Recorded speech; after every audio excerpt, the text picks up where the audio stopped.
also, it's kind of cool because in the same way that the people of Israel blessed the Levites and God's temple by tithing, what I'm saying when I tithe is I'm saying to this, my local church, and for some of you, this may not be your local church. For a lot of you, on the internet campus, you may not live around here. But what that's saying is that's saying that Coastal Community Church has blessed me.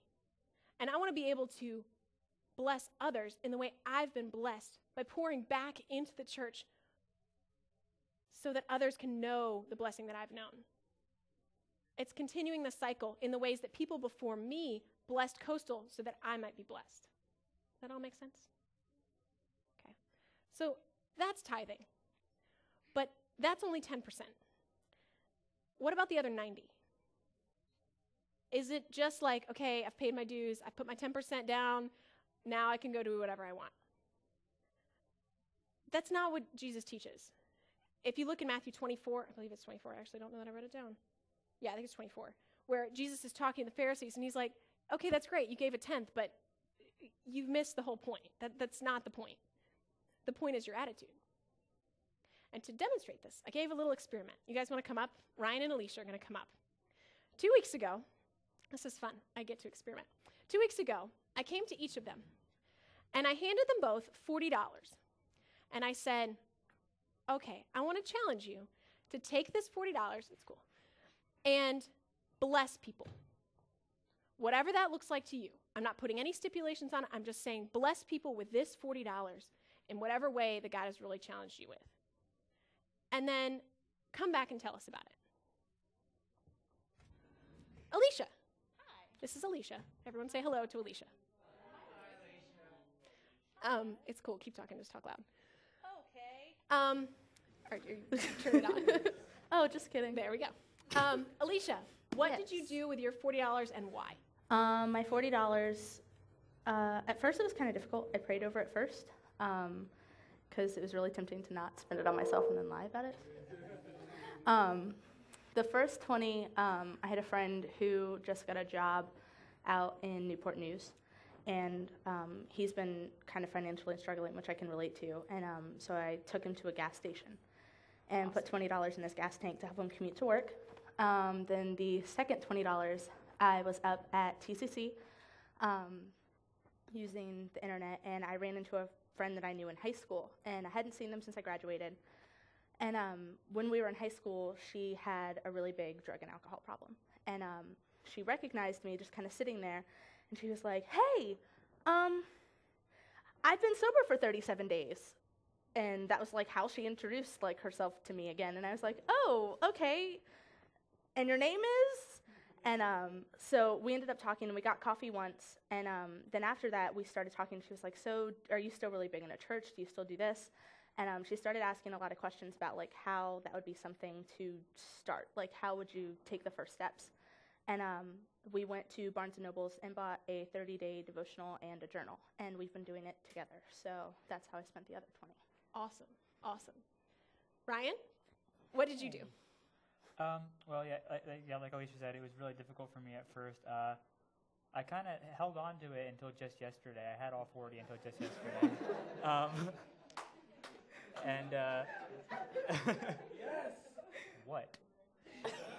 Anyways, Jenny Krause, who's sitting right over there, has been doing this thing called Charity Water. Is that what it's called? And it's just like she's trying to raise $1,000 to like raise money to get clean water to like a third world country, somewhere in like Africa or Europe or wherever. And what? I'm sorry, Ryan, they're being silly. Please continue. Anyways, and so I gave half of the money to that. I gave 20 to that, and then and the rest of it kind of has a backstory to it. I think it was a couple weeks ago. I was driving home from home group, and I saw a homeless person kind of sitting outside the Wendy's by TCC, and like right as soon as I saw him, I was stopped at the red light, and I just felt God saying, "Hey, go talk to him," and I was like, "No," and I just kept driving. But like I just kind of kept that on my mind like through the next couple weeks, and like I started feeling really bad about it, and then like a couple home groups later, James was talking about how him and Kelsey had the same experience, and that like they did the exact same thing I did, where they just kept driving. And sorry. So that got me thinking about it even more. And then like yesterday, after we had a meeting here, me, Jenny, Ron, and Billy went out to the Air and Space Museum, and after we were done with that, we had a homeless hunt to find like a homeless person that I was going to give the money to, because that's where I felt God was calling me to do. And then I remembered him, and so we went back to the Wendy's, and he was there. And like when I got there, I realized that I wanted to do more than just give him $20. So I went back to my house and I got my Bible, my old Bible, and I made him a note because I wasn't sure if he was going to be there when we got back. But I put the note and the $20 in the Bible, and then he was still there when we got back, so we talked to him and I handed him the Bible, and he was really appreciative about it. So it was really cool. So both of you said this was challenging. How did it feel afterwards? You want to? Yeah, I'll go first. Okay. Like I don't know. I want to say I was just kind of glad it was over, but I feel terrible saying that. I mean, it made me feel good just like knowing that I had done something with this money that actually meant something more than just spending it on like video games, because that's what I tend to do. Yeah. Alicia, what about you? How did it make you feel? It was actually really surprising because when she came up to me at home group and she was like, "Hey, Alicia, let's go in the kitchen." I thought I was in trouble, but I wasn't, and she gave me $40, and then I was really happy about it. But then she said I couldn't spend it on myself, so I was slightly less happy about it.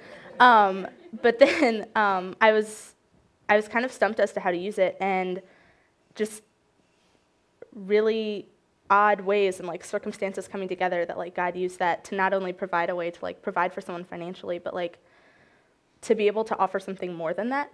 And that was really cool. And to see that like there's kind of lasting effects on it was a really cool thing to watch happen. That's awesome. Thanks, guys. You guys, give them a round of applause.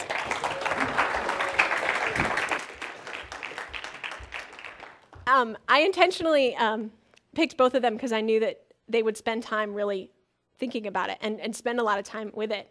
And I'm glad that it was a struggle, because I think that that's a little bit what it should be. And the question I have for you is, what if we considered all of our money in the same way Ryan and Alicia considered that $40? What if we looked at all of our money that way? Is that, God, you've given me this money. How do I bless people with it? The first 10% you said was yours. How do I bless people with the rest of this 90%? And for each of us, it's going to be different. But the thing is that at the end of our lives, whether we die tomorrow or we die 60 years from now or 80 years from now, I'm going to have to sit before the Lord, and he's going to say, what did you do with what I gave you? I gave you all this money on the earth. What did you do with it? The average American adult will handle between $2 and $5 million over their working lifetime. For some, more like 10, 12, 16 million if God is, if you're in a job that's paying a lot. And there are two answers that I do not want to have to say when I sit before the Lord. The first one is, I spent it on myself. Now, there are lots of things that it's really important that we do to keep ourselves functional. That God has provided money so that we might be able to sustain ourselves with food and clothing and shelter and education and things for work. I mean, there are very, very legitimate things that we spend our money on that we will use. But outside of that, if I can't say I spent it on anybody but myself, do I really want to sit before the Lord and say that? What if they'd come up here, and Alicia, she was like, oh, it's so much easier to spend it on myself. It's so much nicer. What if they come up here and said, well, so I know you said bless people, but like really I've been hurting for money. And I knew this would be a big challenge for Alicia because she has really struggled with money recently, has been praying a lot about it. But I knew that it would also be a blessing to her to be able to bless people with it.